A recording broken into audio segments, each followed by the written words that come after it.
Thank you, Mr. President, for honoring my husband in such a profound and meaningful way. And thank you for making this event a priority amid the peace process in the Middle East. Thank you. Very grateful. Charlie always admired your commitment to freedom, and that's something that both of you shared. So thank you. Your support of our family and the work that Charlie devoted his life to will be something I cherish forever, so thank you.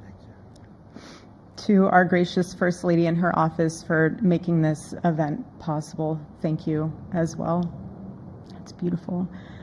To Vice President and the lovely USHA fans, your friendship has been an unbelievable encouragement. Thank you. And to all our friends and family that are here and watching from all around the world, thank you for loving us. Thank you for praying for us and for believing in what Charlie believed in. And to our Turning Point USA staff and the Charlie Kirk Show staff, we love you more than you could ever know.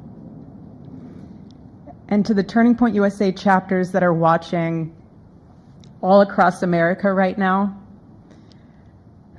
you are the heartbeat of this future and of this movement.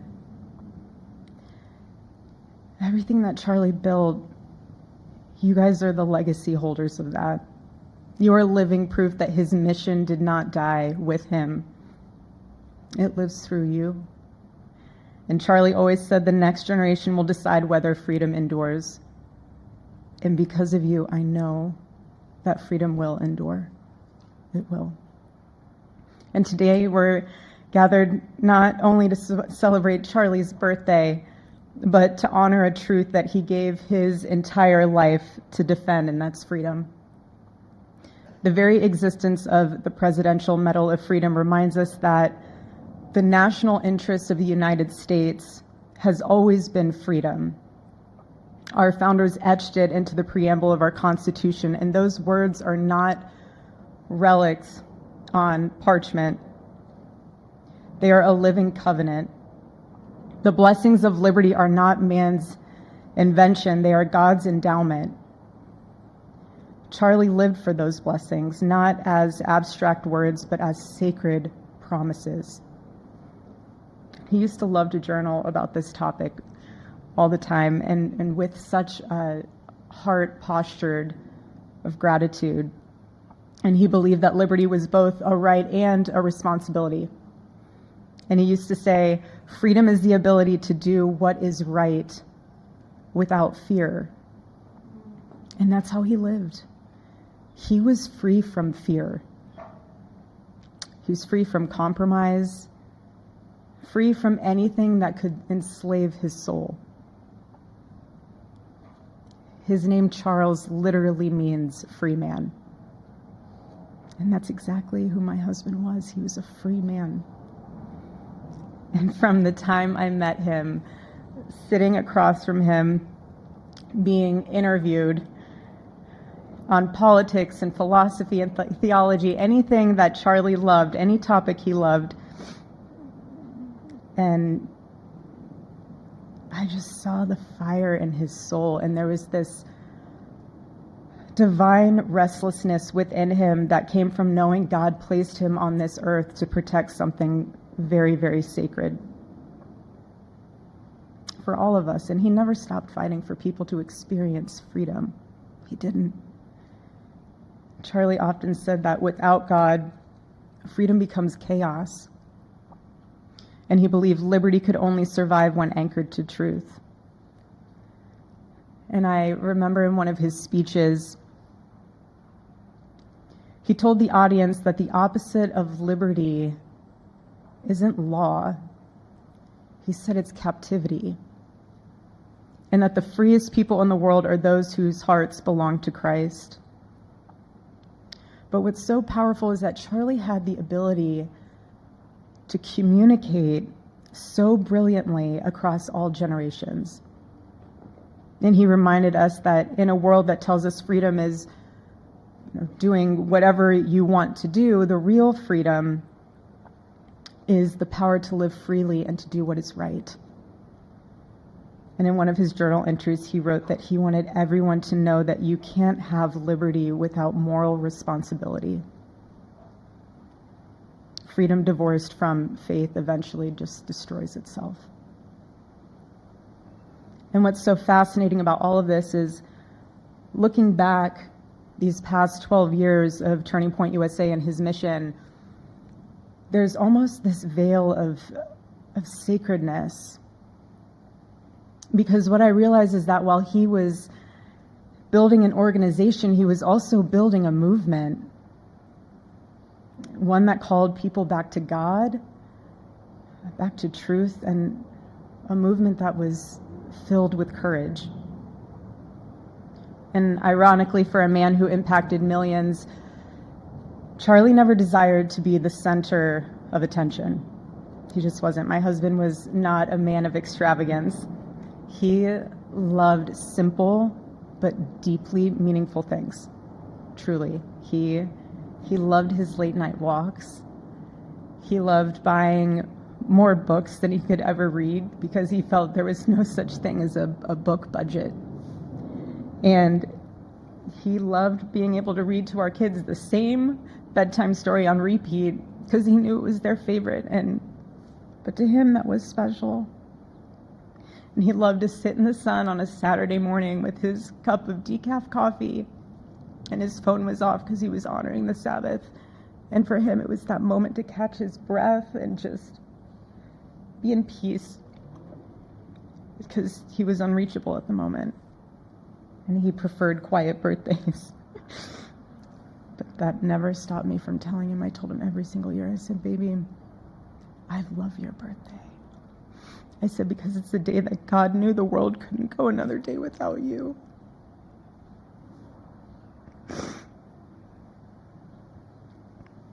And so the rhythm of our usual birthday celebration for him was mint ice cream, mint chocolate chip ice cream. He only had it twice a year, on his birthday and 4th of July. It's just, and then after that, it was back to work as usual. But last year, his one birthday wish was to see the Oregon Ducks play the Ohio State. And they won. Oregon won that night. And it was by far one of the most memorable nights of his birthday experience of his life until today. And so, honestly, President Trump, I have spent 7.5 years trying to find the perfect birthday gift for Charlie. And it's so difficult. And those of you that have spouses or loved ones, you know how difficult it is sometimes to buy a gift for someone that you love, because he wasn't a materialistic man, so that also did not help. But now I can say with confidence, Mr. President, that you have given him the best birthday gift he could ever have. Thank you.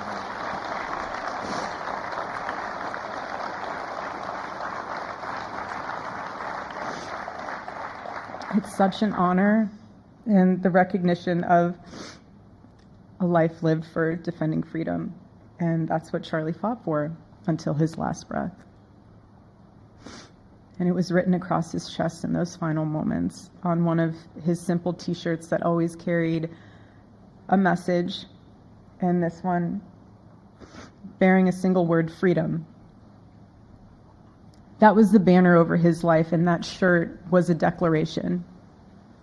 The same declaration he made in every speech, every campus visit, every time he shared the gospel at a church, every sleepless night that he would spend praying for the youth of this nation and planning for the future of our country, and just impressing upon them that when we defend liberty, we defend the soul of our nation. My husband never told anyone what to say. He never did. He never told anyone what to say. He would just encourage them to think. He would encourage them to think outside of the traditional political labels. He would want them to think in a way that was anchored in wisdom and truth. But he would never tell anyone what to say. Charlie wasn't content to simply admire freedom. He wanted to multiply it. He wanted to multiply freedom. He wanted young people to taste it and to understand it and defend it. He wanted them to see that liberty isn't self-indulgence, it's self-governance under God. He wanted them to see that. And every day I'd see him getting ready for work. He'd put on his cross necklace, he'd put his ring on his finger. And the boldness in his demeanor was always fearlessness. He wasn't afraid. He was never afraid. In his daily actions, whether in office or on campus or at a church, it was always without fear. That was his creed.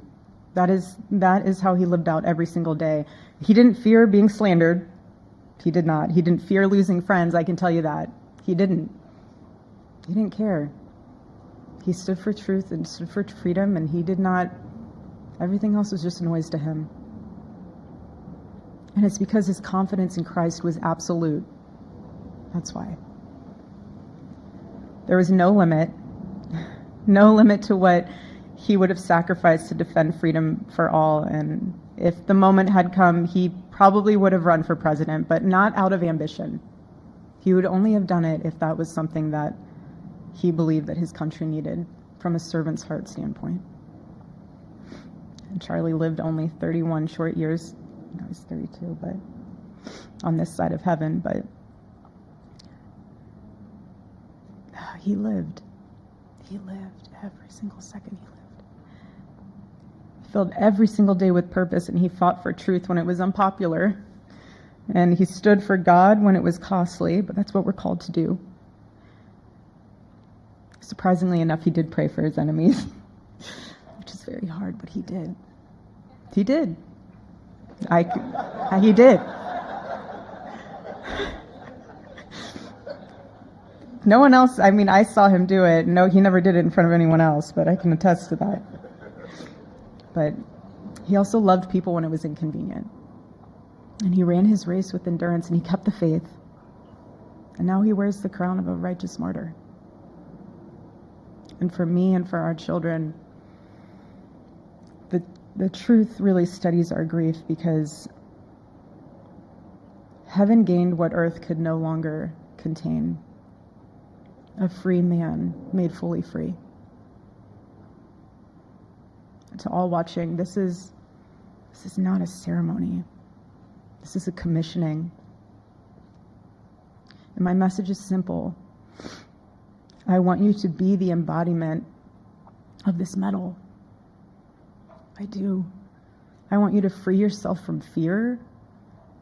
I want you to stand courageously in the truth. Listen for the still, small voice of God. And remember that while freedom is inherited in this country, each of us must be intentional stewards every single day.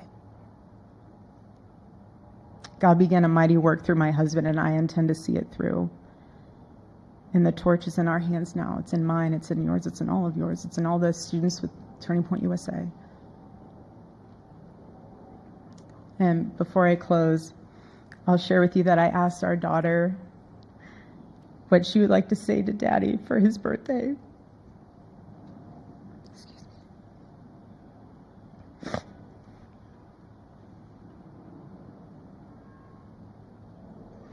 She said,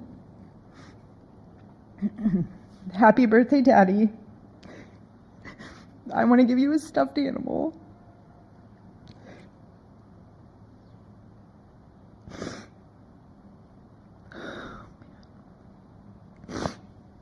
I want you to eat a cupcake with ice cream, and I want you to go have a birthday surprise. I love you," is what she said. And while our son, he's precious, he can't yet speak, in classic Kirk family fashion, his actions spoke louder than his words, and his gift to you, Charlie, and myself for that matter, was deciding to become the man of the house and be fully potty trained at 16 months. But Charlie, baby, I know that you're celebrating in heaven today, but gosh, I miss you.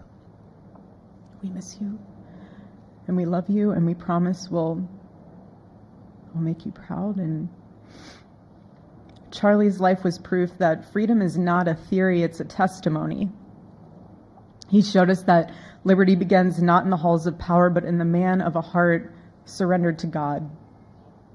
And so today, as we honor Charlie with this incredible Presidential Medal of Freedom on his birthday, I stand here with tears and just a humbled heart and spirit, because his story reminds us all that to live free is the greatest gift, but to die free is the greatest victory. Happy birthday, my Charlie. Happy Freedom Day. God bless you.